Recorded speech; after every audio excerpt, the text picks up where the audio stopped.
పద్యమేవ జయతేకి స్వాగతం. తెలుగువారి అసలు సిసలు బ్రాండ్ అంబాసిడర్ ఏమిటయ్యా అంటే నిస్సందేహంగా ఆవకాయే. వేసవకాలం వచ్చిందంటే చాలు తెలుగు లోగిళ్లలో ఒక గొప్ప సందడి మొదలవుతుంది. అమ్మలు, అమ్మమ్మలు, అమ్మలక్కలు చేరి కారంతో పాటు మమకారాన్ని, ఆవతో పాటు ఆప్యాయతని, మామిడి మొక్కలతో పాటు మాధుర్యాన్ని, పప్పుల నూనెతో పాటు ప్రేమ రసాన్ని కలగలిపి ఎప్పటికీ మన గుండెల్లో నిలిచి ఉండేలా పెట్టేటువంటి అమృతమే ఆవకాయ అంటే. తెల్లటి వరి అన్నం కంచంలో చందమామైతే దాని మీద మెరిసే కొత్త ఆవకాయ ముద్ద ఉదయిస్తున్న సూర్యుడు. ఆవకాయ కేవలం ఒక పచ్చడి కాదు, ఒక భావోద్వేగం, ఒక మధురమైన జ్ఞాపకం, ఒక సజీవ సంప్రదాయం, దేశాల మధ్య ఒక సాంస్కృతిక వారధి. విదేశాల్లో ఉన్నటువంటి మన తెలుగు ఎన్ఆర్ఐలకి మన ఆవకాయ అంటే ఎంత మక్కువో మాటల్లో చెప్పలేం. కాలాలు మారినా, జీవన వేగాలు పెరిగినా ఏ తరానికి కూడా మన ఆవకాయ మీద ప్రేమ మాత్రం ఆవగింజైనా తగ్గలేదు. ఆంధ్రుల ఆత్మగౌరవ కేతనమైనటువంటి ఆ ఆవకాయ మీద ప్రముఖ రచయిత్రి శ్రీమతి వలభోజు జ్యోతి గారు కొంతమంది కవుల చేత ఆవకాయ పద్యాలు రాయించి ఒక శతకాన్ని రూపొందించారు. హాస్యం, చమత్కారం, వ్యంగ్యం కలగలిసినటువంటి ఆ పద్యాల్లోంచి తేలిగ్గా తినగలిగేటువంటి కొన్ని ఘాటైన పద్యాలు ఎంపిక చేసి మీకు తినిపించే ప్రయత్నమే ఈ వీడియో. శతక పద్యాల కంటే ముందు ఆహా ఆవకాయ అనిపించేటువంటి ఒక స్పెషల్ పద్యాన్ని వినిపిస్తాను. ఆ పద్యం ఎవరు రాశారో నేను ఇప్పుడు చెప్పను, మీరే ఊహించి కామెంట్లో రాయండి. ఎవరు రాశారో నేను చివరిలో చెప్తాను. మరి ఇంకా ఆలస్యం ఎందుకు, మన తెలుగు వాళ్ళ ఘన వారసత్వ సంపద అయినటువంటి ఆవకాయ మీద కవులు రాసిన చెవులూరించేటువంటి ఆవకాయ పద్యాలు మీరు ఆస్వాదించండి. విదేశాల్లో ఉన్నటువంటి మీ పిల్లలకి, మనవలకి కూడా ఈ వీడియో లింకును తప్పకుండా పంపించండి. వెటకారం, శృంగారం, చమత్కారం కలగలిపి నోరూరించేలాగా కమ్మగా కలిపినటువంటి ఈ ఆవకాయ పద్యం విని ఎవరు రాసుంటారో ఊహించి కామెంట్లో రాయండి.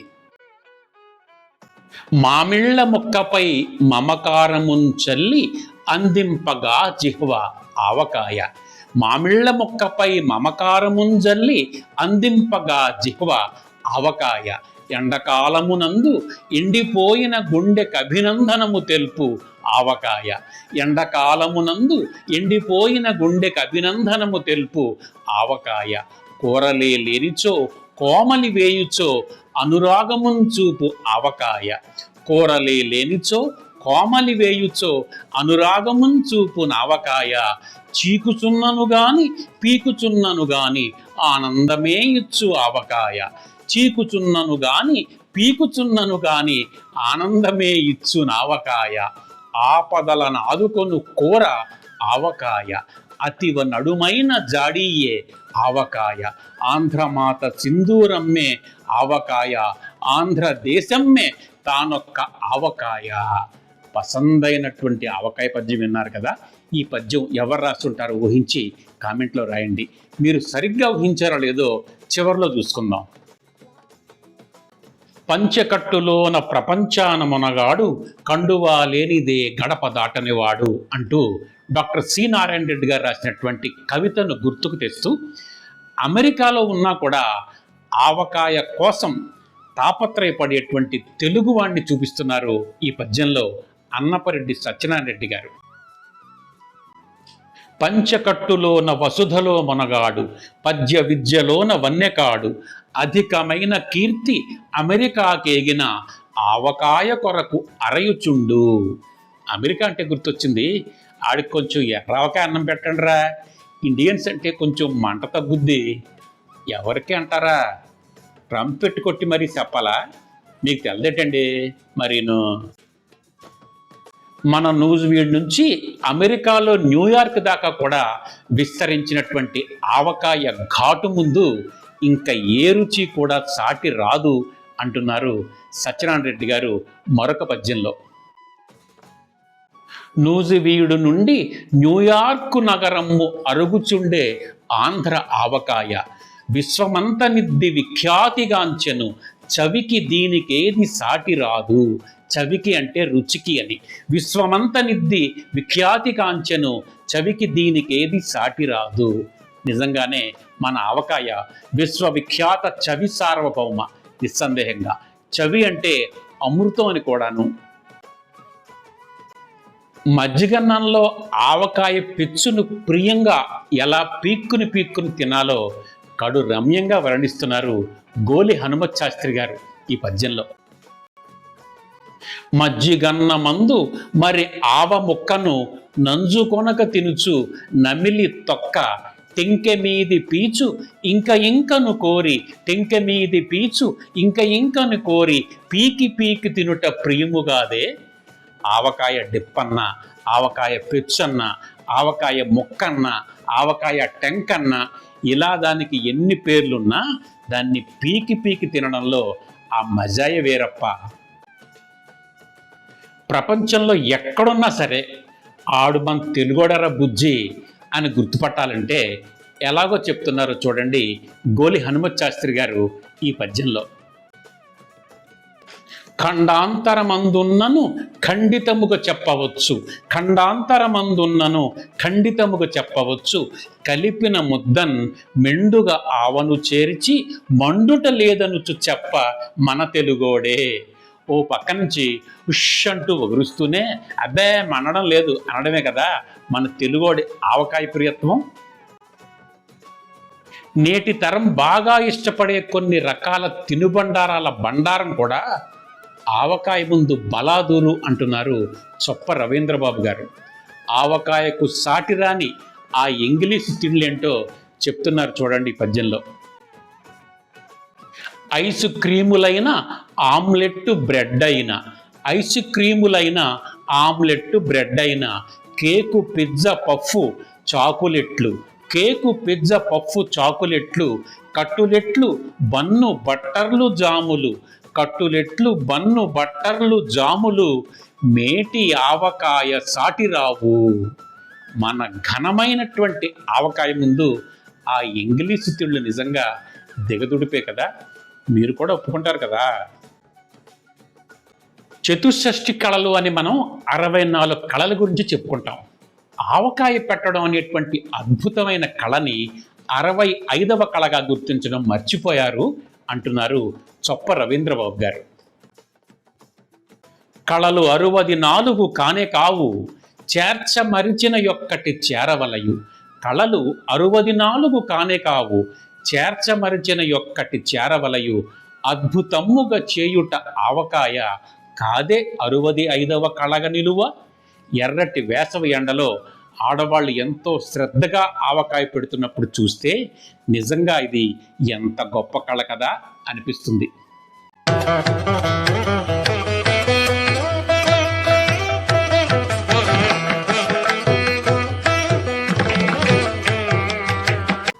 క్షీరసాగర మథనం జరిగినప్పుడు బయటపడినటువంటి ఒక గొప్ప విశేషం గురించి వ్యాస మహర్షి వారు రాయడం మర్చిపోయారట.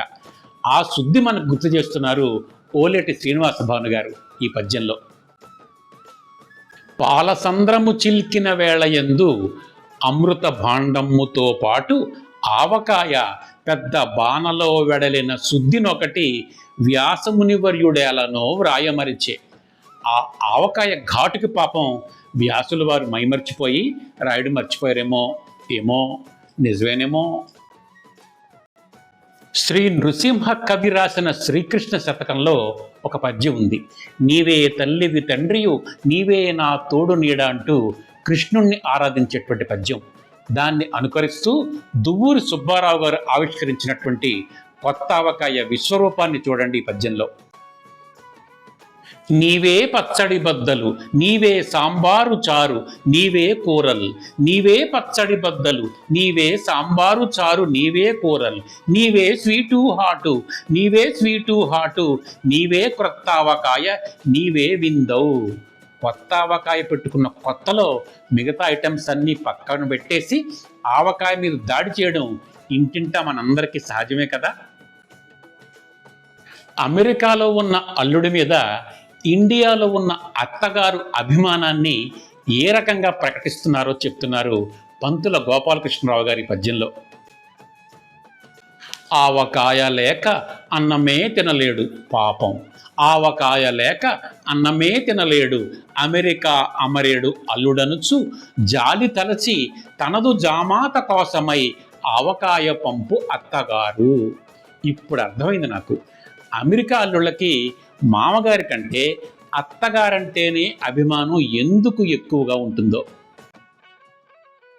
ముద్దపప్పు ఆవకాయ, ఈ కూటమికి ఉన్నటువంటి పవర్ ఇంకా ఏ రకమైన పొత్తులోనూ లేదు అంటే అతిశయోక్తి కాదు.